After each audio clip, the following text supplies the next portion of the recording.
Hello everyone, welcome to the third part of Nationalism in India for class 10th history, myself Gaurav Kumar. By now, we have discussed up to non-cooperation movement in India. In today's class, we will move further. At the end of the video, students will be able to know about the Salt March and the Civil Disobedience Movement, Gandhi-Irvin Pact, participation of different social groups in the Civil Disobedience Movement, the limits of Civil Disobedience Movement, and the sense of collective belongingness. Let's start with some of the changes or events going on in the Indian political scenario which lead to the civil disobedience movement. As we have discussed earlier, that some of the members of the Congress, they want to participate in the Legislative Council elections. So two members from that group, C.R. Das and Motilal Nehru, they formed the Swaraj Party. And during the same time, Simon Commission was sent to India for the constitutional development, but there was no Indian member in that commission. So it was greeted by the slogan "Go Back Simon" by all the political groups and Congress in India. At the same time, Lord Irwin announced in October 1929 a vague offer of dominion status for India in an unspecified future, and a round-table conference to discuss a future constitution, but Congress declined the offer. Then, in Congress session at Lahore in December 1929, a demand of Poorn Swaraj was passed, and it was declared that 26 January 1930 would be celebrated as Independence Day of India. यहाँ पर इस बात का जिक्र करना जरूरी है कि this is the reason why we celebrate our Republic Day on 26 January.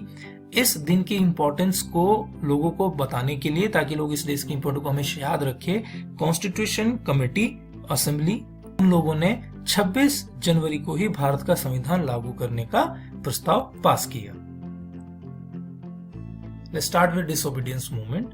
On 31st January 1930, Gandhi ji sent a letter to viceroy Irwin, जिसमें उन्होंने लगभग 11 डिमांड जो थी वो अपनी लिखी थी, जिसमें से कुछ डिमांड जो थी वो जनरल इंटरेस्ट की थी और जो कुछ डिमांड थी वो स्पेसिफिक डिमांड थी जो अलग अलग क्लासेस, इंडस्ट्रियलिस्ट, पीजेंट्स, फार्मर्स, हर लोगों की डिमांड्स को महत्व देती थी.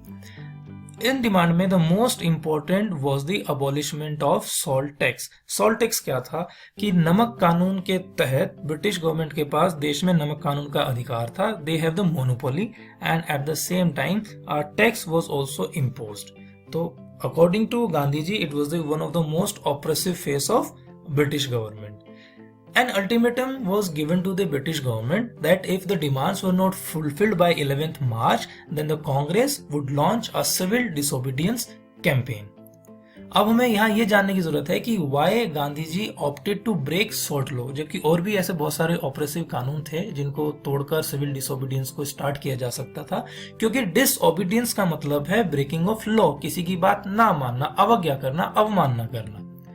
Mahatma Gandhi found in salt a powerful symbol that could unite the nation because क्योंकि जो नमक था वो देश के हर आदमी के द्वारा इस्तेमाल किया जाता था, चाहे वो अमीर हो या गरीब हो. ये एक बेसिक ऐसी कमोडिटी है, एक एसेंशियल फूड आइटम है जो हर कोई इस्तेमाल करता है. And as he declared that it was the most oppressive phase of British rule.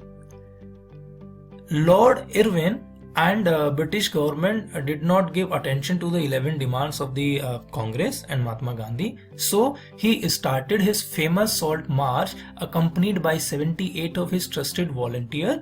The march was over 240 miles from Sabarmati Ashram of Gujarat to the Dandi. At the same time, during the march, he urged people to peacefully defy the British as he was not in favor of violence. He was always in the support of non-violence.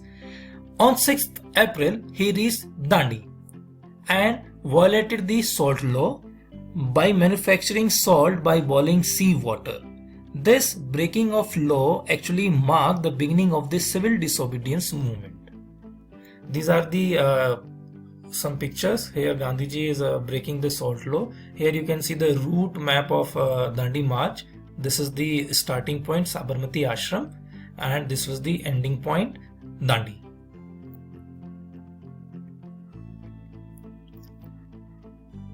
A pact was signed between Gandhiji and Irwin. According to the provision of this pact, Mahatma Gandhi decided to call off the civil disobedience movement and decided to participate, give his consensus to participate in a roundtable conference which was earlier declined by Gandhi ji, और इसके बदले में the British government agreed to release the political prisoners. Gandhiji then went to the London for the roundtable conference, but the negotiation broke down and the roundtable conference was become a failure. Then he returned disappointed back in India. Then when he came back to India, तो दोबारा से civil disobedience movement start करना चाहते थे, लेकिन British government was aware with the fact, तो उन्होंने पहले से ही गांधी जी के यहाँ आने से पहले यहाँ के जितने भी पॉलिटिकल प्रिजनर्स थे, जिसमें खान अब्दुल गफ्फार खान, जो कि नॉर्थ वेस्ट फ्रंटियर पे उन्होंने बहुत ज़्यादा गांधी जी के आइडियाज़ को फॉलो किया था और सिविल डिसोबीडियंस मूवमेंट को लागू किया था. He was also known as the frontier Gandhi. He was also arrested by the British government. But इन सब सिचुएशन के बाद भी Gandhi ji relaunch the civil disobedience movement. लेकिन 1934 तक जाते जाते जो सिविल डिसोबीडियंस मूवमेंट था, इसका जो मोमेंटम था, जो पेस था, वो लगभग खत्म हो गया और धीरे धीरे ये मूवमेंट धीरे धीरे अपने आप ही खत्म हो गया. Now let's discuss the participation of different social groups and you can say that why they participated in the civil disobedience movement.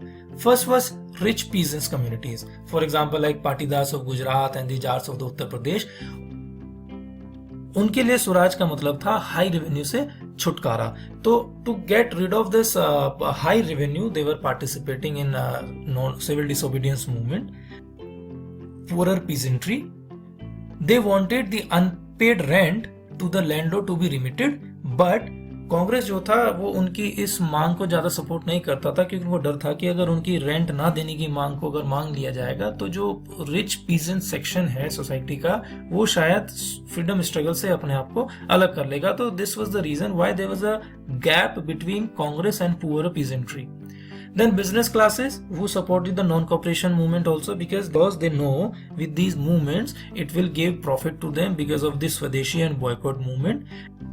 And at the same time they thought that Swaraj as a time when colonial restriction of business would no longer exist and trade and industry would flourish without the constraints. Another important feature of this civil disobedience movement was the participation of women in large scale. This was the first mass movement in India जिसके अंदर महिलाओं ने इतने बड़े scale पर participate करना शुरू किया था. वहीं दूसरी तरफ हम कह सकते हैं कि जो इंडस्ट्रियल वर्किंग क्लास थी, industrial working classes did not participated in large number. Now let's see the limitations of civil disobedience movement. Society के लगभग हर ग्रुप ने सिविल डिसोबीडियंस मूवमेंट के अंदर पार्टिसिपेट नहीं किया था, जिसमें से पहला जो ग्रुप था वो दलित्स का था. दलित्स जो लीडर थे वो they were moving in a different directions. They were actually demanding reserved seats in educational institution and a separate electorates for the Dalits. At the same time, Dr. B.R. Ambedkar, who organized Dalits into depressed class association in 1930, he was also in the favor of separate electorates. But Gandhiji was against the separate electorate. So by hearing their demand, Gandhiji went on fast unto death. At the end, there was a pact signed between Gandhiji and Dr. B.R. Ambedkar, which is known as Pune Pact in September 1932. According to this pact, reserved seats for the depressed classes, which later came to be known as scheduled caste, the reserved seats for them in provincial elections and general legislative councils, but they were to be voted in by the general electorate only. Now let's discuss about some Muslim political organizations who were lukewarm in their response. They were not participating with complete enthusiasm. इसके कुछ reasons थे, जैसे first one, their bad experience during the non-cooperation and खिलाफत movement. When Gandhi ji call up the non-cooperation movement, तो उन्होंने खिलाफत के future की तरफ ध्यान नहीं दिया, तो उसने जो यूनिटी थी वो ब्रेक कर दी between Hindu and Muslims. At the same time जो कांग्रेस थी वो भी अपने आप को खुले तौर पर कुछ हिंदूवादी रिलीजियस ग्रुप्स जैसे हिंदू महासभा उनके नजदीक दिखाना उसने शुरू कर दिया था. इसके अलावा दोनों कम्युनिटीज हिंदू एंड मुस्लिम उन्होंने धार्मिक तरह से जलसे और जुलूस निकालने शुरू कर दिए थे, बड़े जोर शोर से, से हथियार और मिलिट्री फर्वर की तरह से. Then Hindu-Muslim communal clashes and riots in the various cities also lead to the disunity between Hindu and Muslim. Every riot deepened the distance between the two communities. Now let's see about the sense of collective belongingness. Freedom struggle के दौरान collective belongingness के idea पर बहुत जोर दिया गया था, क्योंकि उनका मानना था कि जब तक लोगों को ये फील नहीं होगा that they all belong to one particular area, there is a collective identity, तब तक नेशनलिज्म की फीलिंग पूरी तरह से इवॉल्व नहीं होगी. So to evolve the feeling of nationalism और the idea of collective belongingness, there were a variety of cultural processes through which nationalism captured people's imagination. First of it was the image of Bharat Mata, the personification of image of Bharat Mata. Bharat माता की image का personification उसको इसलिए किया गया था एक महिला के साथ, क्योंकि females are basically treated as a sign of productivity. जैसे एक माँ अपने बच्चे का लालन पोषण करती है, इसी तरह धरती माता भी जो है वो हमें अन्न देती है और हमारा लालन पोषण करती है. तो so that people will found themselves more associated with the national movement. Then another was the national song Vande Mataram, which was in existence from the partition of Bengal.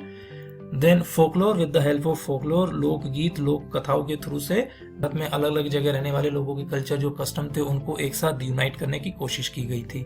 Then national symbols were used like national flag. Eight the same time री interpretation of history, मतलब इतिहास को दोबारा लिखा जाने लगा, और इसके थ्रू जैसे हमारे पुराने फ्रीडम फाइटर्स थे मंगल पांडे, झांसी की रानी, तात्या टोपे, इन सब लोगों के द्वारा बताया जाना कि how they actually fought for the freedom and all fought for the one nation. So it lead to the rise of the collective belongingness, the idea of collective identity, and which lead to rise in nationalism. Now there are some questions for the assignment.